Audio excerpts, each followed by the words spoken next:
Hola amigos, bienvenidos a este espacio. Yulisa Reed acompañándolos junto a Vida Senior Centers en una nueva temporada de su programa Vida Te Cuida, con el tema Empoderando Comunidades Hispanas en la Equidad de la Salud, un programa de educación y promoción de salud patrocinado por Direct Relief. Y hoy nos acompaña, señores, un invitado de lujo, el doctor Álvaro Puy, quien es de Colombia, y al obtener su título médico de la Universidad Nacional de Colombia en el 2001, el doctor Puy trabajó en diferentes entornos de la salud en Sudamérica, obteniendo una amplia exposición en campos médicos, no solo como internista, sino también como médico de emergencias, conferencista e investigador. Hoy es coautor de varios artículos que han sido publicados en importantes revistas médicas, mientras trabaja con grupos de investigación internacional, tanto en Colombia como en Estados Unidos. Actualmente él reside en el área metropolitana de Washington, D.C. y sus certificaciones incluyen la Junta Estadounidense de Medicina Interna y la Junta Estadounidense de Médicos de Revisión y Utilización de Garantía de Calidad. Bienvenido, doctor. Gracias por estar aquí con nosotros. No, gracias a ustedes por esta invitación tan especial y me gusta mucho que me tengan en cuenta para poder compartir ciertos consejos y ciertos tips que pueden ser bastante buenos para nuestra salud. Así es. El tema de hoy, doctor, es capacitación en habilidades de autocuidado y autogestión de la salud en la población hispana, en específico, ¿verdad? Aquellas poblaciones vulnerables como son nuestros adultos mayores. Y vamos a comenzar debatiendo qué es realmente lo que significa salud integral. Bueno, salud integral se refiere básicamente al entorno como tal que nos rodea. O sea, no solamente cuando estamos hablando de enfermedades, entonces que hablamos de la patofisiología, o sea, qué causa la enfermedad, cómo se desarrolla X o Y enfermedad. Estamos hablando, por ejemplo, de si hablamos de un infarto, tenemos que considerar a la arteriosclerosis, al colesterol, todo ese tipo de cosas, la parte bioquímica, si hablamos de una infección, las bacterias, en fin. Pero nosotros no simplemente, o sea, somos lo que dicen esos libros, o sea, también parte bastante importante es el entorno donde estamos. O sea, muchas veces nosotros los doctores no tenemos eso en cuenta, tenemos que mirar realmente cuál es la integración que tienen esos efectos externos o sea, para poderse incorporar a todas esas condiciones que estamos tratando. Entonces, no solamente es la parte, digamos, patofisiológica, sino también cuál es el entorno, pues, de la persona, cómo está su entorno familiar, de dónde viene la persona, está en casa, no está en casa. Me refiero, por ejemplo, a los que estamos aquí en Estados Unidos, que estamos lejos de casa, que por más de que vivimos acá, no es nuestra primera, o sea, no es el sitio que nos vio nacer inicialmente.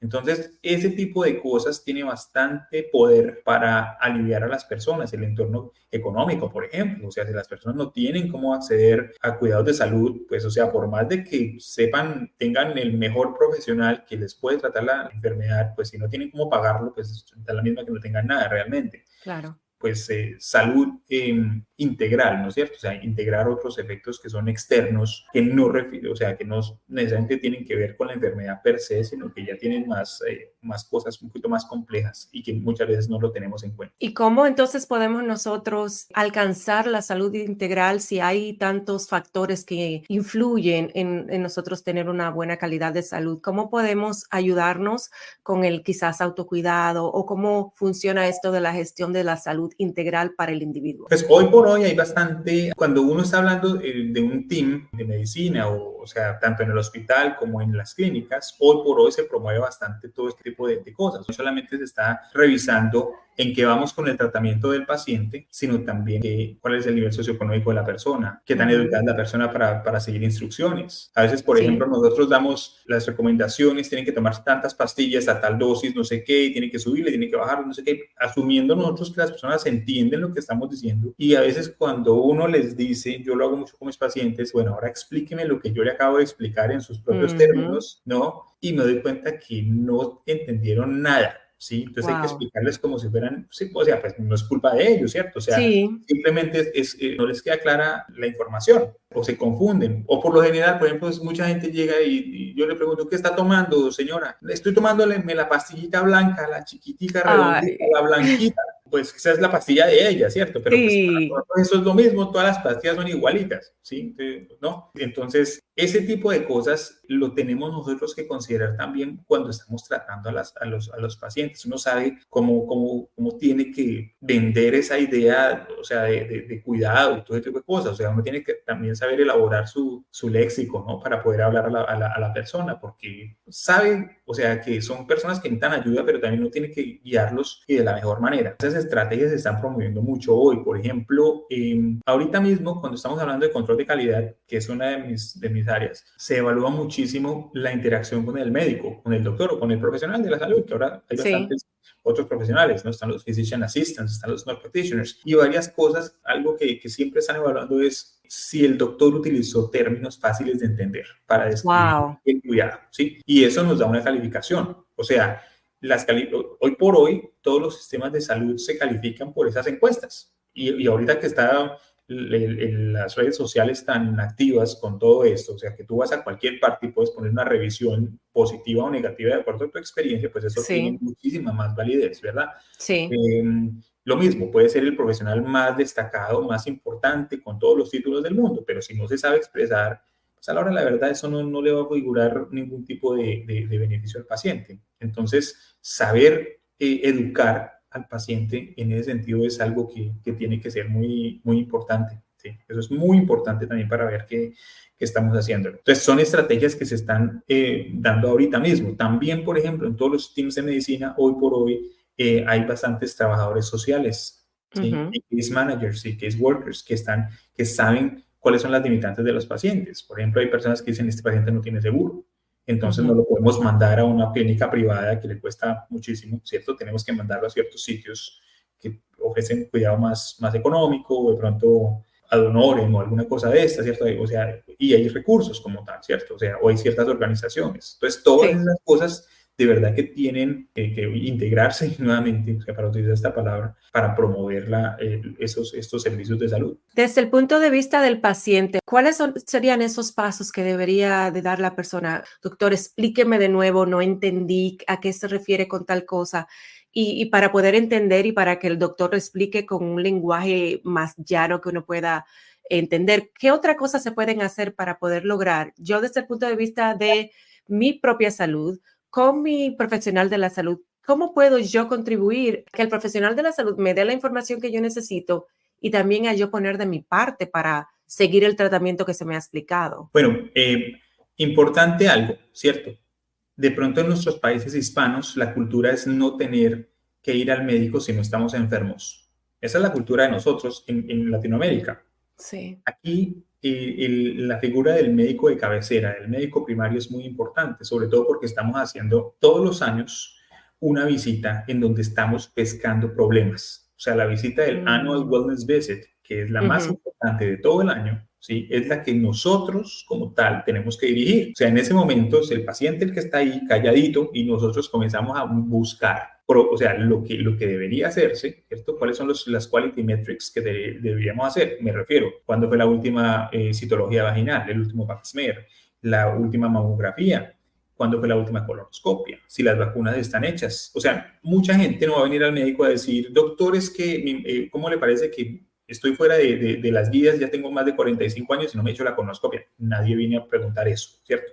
Pero eso es la labor de uno. La labor de uno como profesional de la salud es verificar que todas esas cosas estén al día, ¿sí? Claro. Entonces, esa conexión con el médico de cabecera, con el médico primario es muy importante. Tiene que mantenerse como tal, o sea, tiene que establecerse una relación directa con el médico, o sea, tiene que haber un médico de cabecera que esté dirigiendo esto. Eso número uno. Ahora, idealmente debería ser una relación estrecha e idealmente debería ser con el mismo profesional. También se ha vuelto un asunto difícil, es un mercado difícil ahorita, el asunto de la salud en el sentido de que los centros que son tan grandes, que tienen tantos profesionales, pues sí, les van a ofrecer servicios a los pacientes, pero no necesariamente con el mismo doctor. La persona no va a tener como esa certeza de que siempre va a ser visto con la misma persona y naturalmente Sí. se van a demorar más en descifrar qué es lo que tienen, ¿sí? O sea, Ujú. eso es un problema. Entonces, eso digamos sí es algo que estamos tratando de disminuir, ¿no? O sea, para dar ese seguimiento. O sea, afortunadamente se mantiene la figura del médico de cabecera, médico primario, para ver qué es lo que está, qué es lo que está sucediendo a ese nivel. Y de ahí, pues, arrancan todas las estrategias de manejo y de cuidado. O sea, esa persona, el médico primario, que usualmente es un médico internista o un especialista en medicina familiar, es quien debería dirigir todo ese tipo de cosas. De Claro. hecho, por ejemplo, cuando estamos hablando del adulto mayor, por ejemplo, o sea, no solamente se tiene en cuenta todo lo que te acabo de decir, sino, por ejemplo, se tiene que mirar qué probabilidad tienen esos pacientes de tener depresión, porque eso es un problema grave, ¿sí? O sea, la salud mental es un problema gravísimo en este país. Por ejemplo, con esas mismas personas se tiene que hacer una evaluación acerca de cómo es el equilibrio de esas personas, si se han caído durante el último año, cuál es el riesgo de que se caigan, precisamente porque eso puede conllevar a más cosas, cuál es el riesgo de que ellos tengan una enfermedad, de desarrollar algún tipo de demencia también, porque eso son cosas que en últimas pues van a desencadenar una bola de nieve, ¿no? Eso es el problema de base para una bola de nieve gigante que se va a comenzar a salir de ahí. Pero sí, básicamente eso son estrategias como para facilitar este cuidado. Hablaba usted de que nosotros en la población hispana, sobre todo, utilizamos el ir al médico cuando estamos ya enfermos, cuando nos sentimos algo y que muchas veces ya hemos agotado todos los remedios caseros y hemos llamado a todos los tíos, los primos, los abuelos, preguntándole qué tenemos antes de ir a ver al doctor. ¿Cómo podemos entonces nosotros conocer cuándo es lo ideal buscar ayuda profesional de un médico? ¿Cuándo sabemos qué tipo de enfermedades pueden dar una alerta ya como que peligrosa y necesitamos sí por sí ir a visitar al médico? Bueno, pues es decir, o sea, como te estaba diciendo, el Annual Wellness Visit, que es el más importante de todo el año, es el que debería estar pues vigente como tal, ¿sí? O sea, eso es lo más importante. Pero también, o sea, nosotros también los hispanos tenemos la tendencia de automedicarnos mucho. Sí. ¿No? Y también por el susto a veces por el costo, ¿no? De las visitas médicas y todo ese tipo de cosas, eso también es un problema importante. Lo primero que todo es, o sea, cuando esos remedios caseros, esas estrategias, mucha gente, por ejemplo, viene de otros países con su arsenal, ¿no? De medicinas de otro país, ¿sí? Entonces yo como, y tengo guardado un antibiótico por si acaso me da una infección y me la voy a tomar por si acaso y la traje de no sé qué y son medicinas que se expiran, ¿sí? Que de pronto no están bien almacenadas, que bueno, o sea, se las puede tomar un niño accidentalmente, o volvemos a lo mismo, la misma pasita blanquita que parece a la otra pasita blanquita y la toma por equivocación. Hay que acudir al médico pues cuando haya un problema de salud como tal, o sea, y de verdad, o sea, hay muchas personas que ofrecen descuentos o facilidades de pago y todo ese tipo de cosas, o sea, sí, el cuidado de salud, no te lo voy a negar, es una de las cosas más costosas que existen en este país, pero de todas maneras profesionales hay abundantes también y que puedan ofrecer facilidades de pago también existen, ¿sí? Entonces, digamos que no es como un impedimento en ese caso. Entonces, yo pienso que la persona debería acudir al doctor cuando tenga un problema de salud, pues que sea complicado de solucionar. Eso es sentido común. Eso es lo que Aparte de su chequeo anual, que obviamente ahí se le hacen todos los exámenes para que la persona sepa cuáles son los riesgos que existen o cuáles son las predisposiciones a diferentes enfermedades, ¿verdad, doctor? Claro, porque es que de todo eso, por ejemplo, en ese chequeo anual, uno evalúa bastantes cosas, ¿cierto? O sea, cosas que no están, o sea, nuevamente, que el paciente no me está consultando. Muchas veces, por ejemplo, te explico, nosotros, o por lo menos yo, me puede estar consultando el paciente por que le duele el dedito pequeñito del pie, ¿sí? Y yo no estoy enfocado en eso, ¿sí? A mí me interesa más, bueno, esto lo vamos a ver, pero es la quinta prioridad mía. Para mí es mirar, o sea, si este señor, ¿cuál es la probabilidad de que este señor se me muera de aquí a 10 años? O sea, ¿cómo está su colesterol? ¿Cómo está su presión arterial? ¿Cuál es el estado de su metabolismo? Si tiene diabetes, si no tiene diabetes.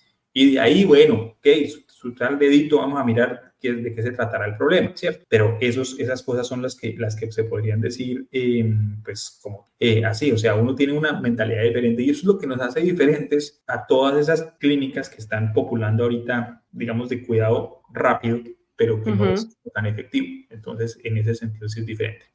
¿Cómo pueden los adultos mayores entonces, doctor, empoderarse y capacitarse para ser agentes activos en la toma de decisiones que se refieren a la salud? Bueno, si hay algo bueno en este país son todos los recursos que se pueden ofrecer para los adultos mayores. O sea, de todas maneras, las personas mayores de 65 años, por lo general, así no sean candidatos a tener el servicio de Medicare, perfectamente pueden tener una cantidad de beneficios que se pueden ofrecer, ¿sí? O sea, eso es algo que se puede, o sea, hay tanta gente que pertenece a ese grupo que se sabe que de todas maneras es un problema de salud pública a la hora de la verdad. Entonces, la promoción de medidas de prevención son muy importantes para evitar que esos pacientes se hospitalicen porque van a costar una cantidad de dinero, ¿sí?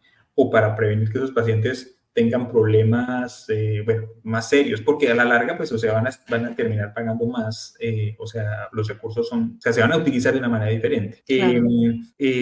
Como te digo, hay bastantes recursos que ellos podrían perfectamente utilizar. Yo pienso que es cuestión de que cada quien se comunique con su departamento de salud local. Hay bastantes actividades de verdad que se promueven aquí que no existen en otras partes. Te cuento, por ejemplo, en el condado donde yo estoy, hacen actividades, por ejemplo, enfocadas al adult daycare, o sea, en donde se Oh, convocan personas cada sí. cierto tiempo, mayores naturalmente, ¿cierto? Pero los convocan para hacer actividades, bueno, o sea, lúdicas, por ejemplo, ir a cantar o ir a bailar o a jugar cartas, o alguien les va a enseñar a hacer cualquier cosa de esas. Esas cosas se promueven mucho y son muy valiosas, ¿sí? O sea, porque entonces está la persona ya mayor, pues que no sabe qué hacer y que en cierto modo, pues lamentablemente en este país que es tan complicado todo eso, o sea, se puede convertir en una carga para la familia. Entonces Sí. también ese es otro asunto. La familia entonces no quiere cuidar a esa persona mayor, se convierte en un conflicto de un momento a otro.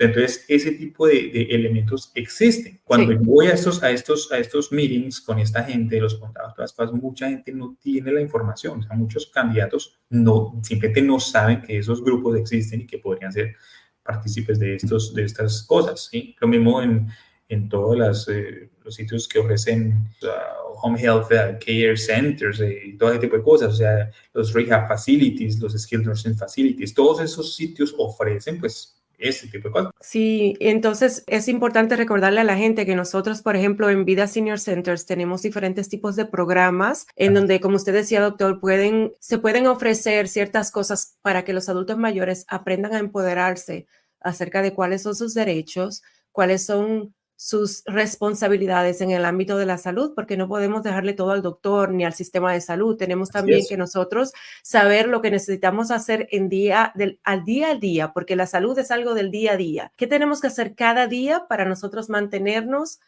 y ser saludables, sobre todo ya cuando estamos en el proceso de la vejez, en el proceso de la adultez? Vida Senior Center tiene programas de socialización, tiene programas de alimentación, programas de acompañamiento médico, programas de manejo de medicina también, precisamente para evitar esto que usted decía anteriormente, en donde las personas se confunden entre un medicamento y el otro.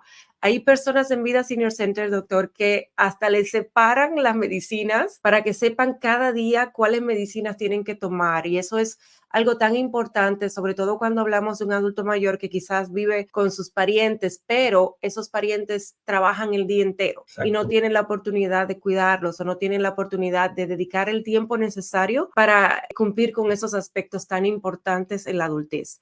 Y yo sé que usted es un apasionado de la música. Acá en Vidas Inocentes tenemos también el componente de socialización que incluye bailar, cantar y hasta un coro, doctor, que no sé si usted lo ha escuchado, pero es un coro fenomenal. Cuénteme un poco acerca de su experiencia con la música y sobre todo en el aspecto de cómo interfiere la música en el cuidado y bienestar de las personas. Bueno, pues sí, es algo que desde pequeño se me fomentó y me gustó y lo mantengo vivo y lo trato de integrar también a mi carrera de medicina desde que me conozco, pues, o sea, desde que era estudiante ya en la Universidad Nacional de Colombia, he estado con el asunto del piano y sigo adelante en todas las partes donde he ido y todo siempre lo trato de integrar. Y naturalmente, pues acá también y veo que a la gente le gusta mucho. Entonces es algo muy bonito todo esto. Fíjate, por ejemplo, que el arte y la medicina siempre ha estado muy ligado entre sí. De hecho, por ejemplo, el dios Apolo, ¿sí? Que era el dios de la medicina, era el mismo dios de la música. Entonces, tiene una conexión bien Conexión. importante. Y de hecho, antes, por allá hace mucho tiempo, cuando no existían ni siquiera las medicinas, o sea, los sacerdotes y las personas que eran los que curaban, utilizaban cantos para curar a los pacientes. Dentro de sus rituales y todo ese tipo de cosas utilizaban la música para curar a sus pacientes. Entonces esto es algo que sigue, que no nació ayer. De hecho, o sea, la tradición, si tú miras a nivel de la historia universal. Hay ejemplos clarísimos en donde la música ha sido la terapia para muchas personas, ¿sí? Ujú. Los grandes músicos, los grandes clásicos, Beethoven, un músico como él, o sea, se quedó sordo el hombre en la mitad de su carrera y ha sido el mejor de los músicos de toda la historia. Imagínate, sordo, cuántas veces él lo contempló el suicidio, pero él, o sea, su música fue tan fuerte, lo motivó a seguir adelante, etcétera. Muchos otros ejemplos también que uno puede citar acá.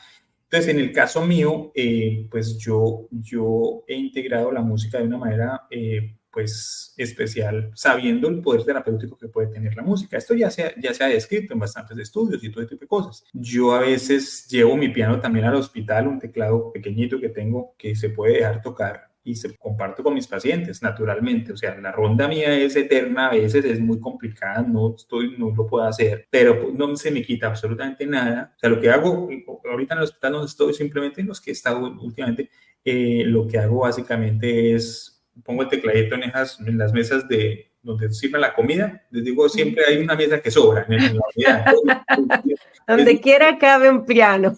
Sí, pues les digo siempre a la secretaria de la unidad, mira, consigan una mesa que no estén utilizando. Siempre hay una mesa que no están utilizando ahí guardada. Entonces, inclusive ya tienen hasta mi nombre, no la toquen, es la mesa. Sí. Entonces, y pongo ahí el teclado y está ahí en el hall, pues básicamente. Naturalmente, el que se presta también para eso, ¿no? O sea, no es que lo estoy haciendo con todo el mundo, pues obviamente, o sea, y si el tiempo me da. Llego simplemente 30 segunditos, no se me quita absolutamente nada y la gente está feliz. Y mi interés, por ejemplo, ahorita, ya más propiamente hablándolo, es desarrollar un poquito acerca de investigación ya con cosas puntuales. Me gustaría hacer investigación en modelos de rehabilitación neurovascular después de un stroke, precisamente utilizando terapia musical para esas personas que tienen que recuperarse. Entonces, son personas que, o sea, tocar un instrumento requiere medio cognitivo y requiere destreza mecánica, ¿sí? O sea, el que Sí. sea, no tiene que ser el piano simplemente. El piano es muy difícil porque es un mueble, tienes que utilizar las manos, tienes que utilizar los pies para los pedales, todo el cuerpo prácticamente, pero perfectamente puede ser un recorder, una flautica de esas pequeñitas. Eso requiere una destreza, una guitarra perfectamente puede ser, requiere una destreza, o sea, tú tienes que tener, o sea, tienes que saberla interpretar. Entonces, cualquier tipo y además es divertido. Mucha gente le gusta. Cuando uno le suena, eso uno se siente una maravilla. Entonces, todo el mundo está al lado de uno ahí escuchándolo y todo tipo de cosas. Entonces, y de verdad que sí le cambia a uno, le cambia ese estado de ánimo. Yo te Sí. comparto así brevemente un caso que me pasó con una paciente hace un par de añitos. Una señora tenía 98 años y entonces tomé el servicio en ese momento. Cuando me dan toda la información de todos los pacientes, me dijeron, esta señora es pianista, entonces, pero pues estaba admitida por una neumonía, ¿no? Entonces, listo, la señora se le está dando tan antibiótico, no sé qué, se tiene que ir para su casa, continuar terapia, no sé qué, y también a propósito es pianista, me dijo el doctor que me entregaba el servicio, pero pues obviamente a quién le dijeron, ¿cierto? Entonces, cuando fui a rondar con ella, a decirle que ya estaba para dar de alta, que esas son antibióticos, sus cosas, tiene que ir a donde su médico primario, a dar su seguimiento y no sé qué, y le dije, señora, pero me dicen que usted es mi colega también, entonces, en fin, ella no entendía nada, además, americana 100%, nada hispana ni nada de eso, o sea, totalmente en inglés, no entendía nada. Entonces, cuando le expliqué que yo también era pianista, fue interesante, y le dije a la señora, mire, hagamos una cosa, le voy a dar de alta con una condición. La condición es que vaya en el piano que hay en el lobby del hospital, va y toca alguna cosa. Si no, la dejo aquí metida. ¿Cómo Oh. se le ocurre? ¿Cómo se le ocurre que voy a hacer eso? No sé qué. Ya, pues, sí, por eso usted me dice que quiere dar de alta porque ella tenía que dar de alta porque era la que te pagaba en el servicio los domingos en la iglesia. Entonces estaba diciendo que Oh. necesito que me den de alta porque tengo que tocar en el servicio en la iglesia. Yo, listo, vaya, toque lo que va a tocar el domingo en ese piano. Y entonces la señora mandó traer su mejor vestido con sus partituras y Wow. tocó. Inclusive tocamos hasta los dos a cuatro manos un dueto pequeñito. Y después entonces, pues, naturalmente salió del hospital y le ha llegado a la dirección del hospital una carta escrita por ella y por sus hijos diciendo que nunca en sus 98 años había sido tratada de esa manera y que la música, como o sea, como la importancia que se le dio, mejor dicho, una carta que no sale de allá de las revisiones mejores que han tenido en todo el tiempo en el hospital. Wow. Entonces son cosas De verdad, no se me quita a mí haciendo eso nada, absolutamente nada. Es 1 minuto, 2 minutos extras que yo le puedo dar, hago mejor relación con mis pacientes, pero naturalmente que eso les trae una sonrisa y a la hora de la verdad estamos hablando de esto, ¿cierto? De salud integral. Entonces, Claro ¿por que qué sí. no promover esto de esa manera? Sí. Entonces, es algo muy bonito, muy especial, sí. Siempre es bonito escuchar ese aspecto medicinal que tiene la música, ese aspecto que Claro. puede unir gente y que puede inclusive hasta ayudar a despertar ciertas áreas del cerebro que quizás pueden estar dormidas en algún momento. Doctor, vamos a aprovechar este momento para que la gente lo escuche tocar el piano.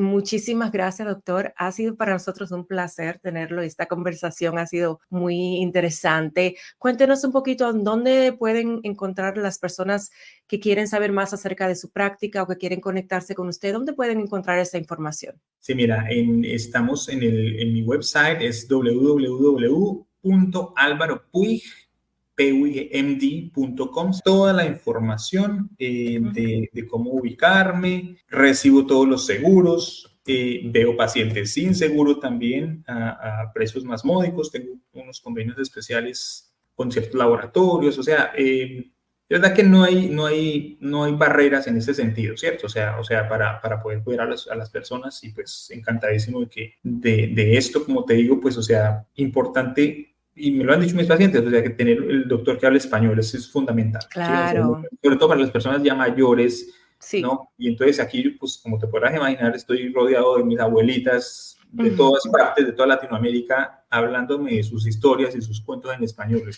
que eso la gente se lo pierde, o sea, el médico se pierde Sí, así es. de todo eso que le pueden dar cada paciente, porque eso, bueno, naturalmente que no estamos hablando pura cosa ahí, ¿no? O sea, obviamente que vamos a Claro. lo que vamos, pero siempre uno tiene que conversar de alguna cosita de esa, eso rompe el hielo también bastante, entonces Rompe sí. el hielo y crea la confianza entre el paciente y el doctor. Cuando el doctor habla el mismo idioma que el paciente, yo me imagino que es mucho más fácil la Ujú. comunicación y es mucho más fácil que se dé la confianza para uno como paciente poder expresar exactamente lo que está pasando con el cuerpo de uno.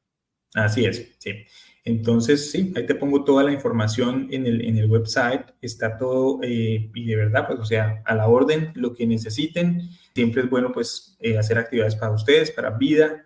En alguna oportunidad estuvimos allá haciendo uno de los talleres, fue bastante gente, fue muy interesante, me gustó mucho tener personas, o sea, tanto en inglés como en español. En ese momento hice como un Spanglish, ahí lo hicimos en ambos idiomas, pero fue súper bien porque entonces, o sea, fue bastante bueno y la gente tenía mucha receptividad y hacían preguntas bastante pertinentes, bastante buenas en ese sentido. Y a la hora, la verdad, lo que uno quiere hacer es esto, ¿no es cierto? Promover esa salud integral que es la que estás mencionando ahorita. Sí. Muchísimas gracias, doctor, por el tiempo y por venir a conversar con nosotros en Vida Te Cuida. Recuerde que Vida se encuentra en la 1842 Calvert Street, Northwest Washington, D.C., que los puede encontrar con sus teléfonos 202-483-5800, 202-483-5800 o a través de su página web vidaseniorcenter.org. Yo soy Yulisa Reed. Gracias por acompañarnos en esta entrega de Vida Te Cuida. Nos escuchamos en la próxima. Hasta luego.